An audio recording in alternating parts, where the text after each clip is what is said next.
تمام سامعین و حاضرین کو السلام علیکم۔ امید کرتے ہیں آپ سب بخیر و عافیت ہوں گے۔ آج کی داستان اس صحابی رسول کے عدل و انصاف کے ایک غیر معمولی واقعے کی ہے جو ان کے دور خلافت میں وقوع پذیر ہوا۔ جی ہاں، آپ سمجھ گئے ہوں گے، ہم انہی فاروق اعظم کا تذکرہ کر رہے ہیں جن کو دنیا عرف عام میں عمر بن خطاب کے نام سے جانتی ہے۔ تو لیجئے، داستان عمر فاروق حاضر خدمت ہے۔ حضرت عمر بن خطاب رسول اللہ صلی اللہ علیہ وآلہ وسلم کے ان جلیل القدر صحابہ میں سے تھے جنہوں نے اسلام کا جھنڈا دور دور تک لہرایا اور زمین کے طول و عرض میں اسلامی حکومت قائم کی۔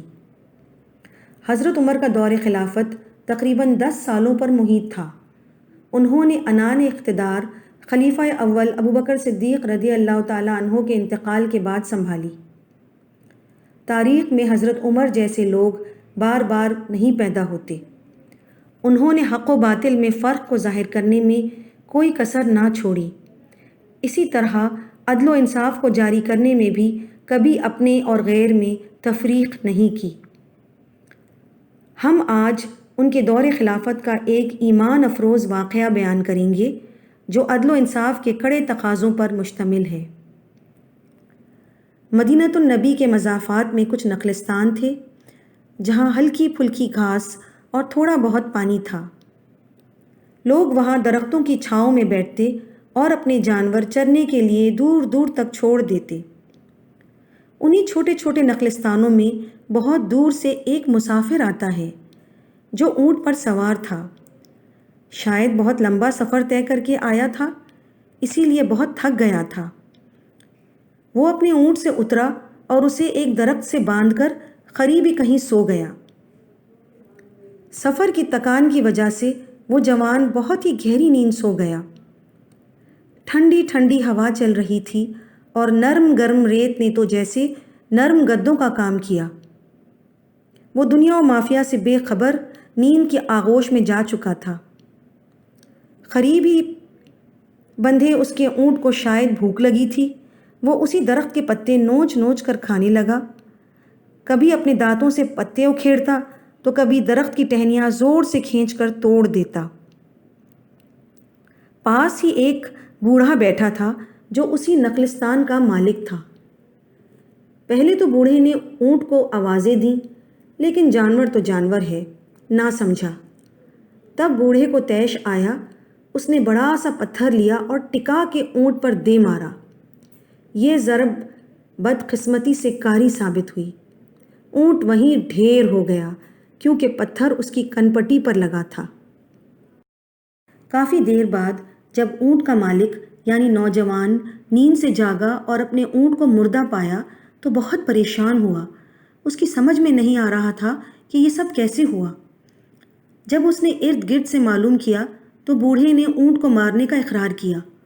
دونوں میں شدید بحث و مباحثہ ہوا جو لڑائی میں بدل گیا اور غم و غصے سے نوجوان نے بوڑھے کا قتل کر دیا۔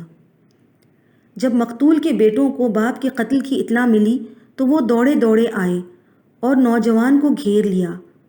آنن فانن اس واقعے کی اطلاع قاضی شہر کو ہوئی اور امیر المومنین حضرت عمر رضی اللہ تعالیٰ عنہ تک بھی یہ خبر پہنچ گئی۔ حالات و واقعات اور گواہان کی روشنی میں قاضی شہر نے نوجوان کو بوڑھے کے قتل کے الزام میں قصاص کا حکم دیا۔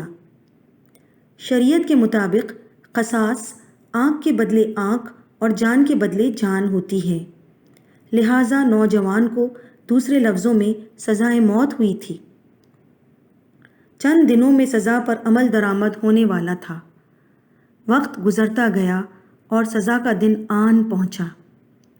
سب لوگ اس سزا کو دیکھنے کے لیے جمع ہوئے۔ مقتول کے بیٹے امیر المومنین حضرت عمر رضی اللہ تعالیٰ عنہ اور قاضی شہر بھی وہاں موجود تھے۔ ہر طرف موت کی سی خاموشی تھی، سب کی زبانیں گونگ تھیں۔ حضرت عمر نے نوجوان سے پوچھا کہ تمہاری آخری خواہش یا کوئی اور پیغام پہنچانا ہو تو بتاؤ۔ پہلے تو نوجوان خاموش رہا، لیکن امیر المومنین حضرت عمر رضی اللہ تعالیٰ عنہ کے بار بار استفسار پر وہ بول پڑا۔ اس کی آنکھوں میں آنسو تھے، اس نے کہا، میں اس لیے کچھ بولنا نہیں چاہتا تھا کہ کہیں آپ لوگ یہ نہ سمجھیں کہ میں موت سے ڈر گیا ہوں۔ حضرت عمر نے کہا کہ کچھ بھی ہو اے نوجوان، ہم تم سے تمہاری خواہش پر عمل درآمد کیے بغیر تمہیں سزا نہیں دے سکتے، لہٰذا جو بات ہے کھل کر کرو۔ نوجوان بولا، اے امیر المومنین، میرے سر پر کچھ قرضہ ہے جو مجھے ادا کرنا ہے۔ میرے قرض خواہ انتظار کر رہے ہوں گے۔ اگر مجھے اتنی مہلت مل جائے کہ میں اپنے قرض خواہوں کو ان کا قرض ادا کر کے واپس یہاں آ جاؤں، اور اس کے بعد جو سزا آپ چاہیں مجھے دے دیجیے، میں ضرور واپس لوٹوں گا، یہ میرا وعدہ ہے۔ عمر اور قاضی شہر نوجوان کی بات سن کر کچھ پریشان ہو گئے۔ وہ ایک عجیب سی کشمکش میں مبتلا ہو گئے کہ آیا اس نوجوان کو جو قتل کا مرتکب ہوا ہے اور سزائے موت کا قیدی ہے، اسے کیوں کر چھوڑا جائے، چاہے کچھ دنوں کے لیے ہی صحیح۔ اگر نوجوان کی بات کا یقین کر کے اسے جانے کی مہلت دی جائے تو اس بات کی کیا ضمانت ہے کہ وہ واپس آئے گا؟ اور اگر اسے نہ چھوڑا جائے تو وہ اپنا قرض ادا نہ کر پائے گا، تو یوم حشر کے دن ہم سے سوال ہوگا کہ اسے قرض ادا کیوں نہ کرنے دیا گیا۔ بہت سوچ بچار کے بعد یہ فیصلہ ہوا کہ مجمع میں سے اگر کوئی نوجوان کی واپسی کی ضمانت دے دے تو اسے رہا کیا جا سکتا ہے، مگر اس کٹھن کام کی ذمہ داری کون لے گا؟ جب مجمع میں اس بات کا اعلان ہوا تو ہر طرف سے خاموشی چھا گئی، ہو کا عالم تھا۔ اسی اثنا میں ایک آدمی مجمع کو دور سے چیرتا ہوا امیر المومنین کے سامنے آ کھڑا ہوا۔ جب امیر المومنین نے استفسار کیا تو انہوں نے کہا کہ وہ نوجوان کی ضمانت دینے آئے ہیں۔ امیر المومنین حضرت عمر رضی اللہ تعالیٰ عنہ نے انہیں کہا کہ تمہیں پتہ ہے کہ تم کیا کرنے جا رہے ہو؟ تو اس شخص نے کہا، جی امیر المومنین، مجھے بخوبی اندازہ ہے۔ امیر المومنین نے پھر سے مخاطب ہو کر کہا کہ اگر یہ نوجوان واپس نہ لوٹا تو اس کی جگہ تمہیں سزائے موت ہوگی۔ اس شخص نے کہا، مجھے پتہ ہے اے امیر المومنین، لیکن اگر یوم حشر یہ نوجوان رب تعالیٰ کے حضور ہماری شکایت کرے گا کہ ہم نے اسے اس کا قرض ادا کرنے کی مہلت نہ دی تو ہم اپنے رب کے آگے جواب دہ ہوں گے۔ سامعین و ناظرین، آپ کو پتہ ہے وہ کون صاحب تھے جنہوں نے اتنی بڑی قربانی دینے کا فیصلہ کیا تھا؟ ان کا نام حضرت ابو ذر غفاری رضی اللہ تعالیٰ عنہ ہے، جو رسول اللہ صلی اللہ علیہ وآلہ وسلم کے جلیل القدر صحابی تھے۔ آخر کار نوجوان قرض ادا کرنے روانہ ہو گیا۔ اس نے 1 ہفتے کی مہلت مانگی تھی۔ 1 ہفتہ پر لگا کر گزر گیا اور وہ گھڑی بھی آ گئی جب نوجوان کو سزا ہونے والی تھی۔ جلاد اپنی تلوار سونتے کھڑا تھا۔ دوسری جانب امیر المومنین حضرت عمر رضی اللہ تعالیٰ عنہ اور قاضی شہر منتظر تھے۔ مقتول کے بیٹے مجمع میں کھڑے ایک دوسرے کو غیر یقینی انداز میں دیکھ رہے تھے۔ سارا مجمع دم بخود تھا اور سب کی نگاہیں نخلستان سے باہر کو جانے والے رستے کو دیکھ رہی تھیں۔ وہ سب حیرت و خوف کی ملی جلی کیفیت میں پلکیں جھپکانا بھول گئے تھے۔ تھوڑی دیر اور گزری اور نوجوان نہ آیا تو مجمع میں ہلکی ہلکی سرگوشیاں ہونے لگیں جو بلند ہوتے ہوتے ایک شور کی صورت اختیار کر گئی۔ حضرت عمر رضی اللہ تعالیٰ عنہ کو دکھ ہو رہا تھا کہ اگر نوجوان نہ لوٹا تو ان کے دیرینہ ساتھی حلقہ نبوی کے پروانے صحابی رسول حضرت ابو ذر غفاری رضی اللہ تعالیٰ عنہ کو اپنی جان کا نذرانہ دینا ہوگا۔ ابھی سب اسی شش و پنج میں مبتلا تھے کہ دور سے گرد و غبار کا مرغولا اڑتا نظر آیا۔ سب کی نظریں اس طرف گڑ گئیں۔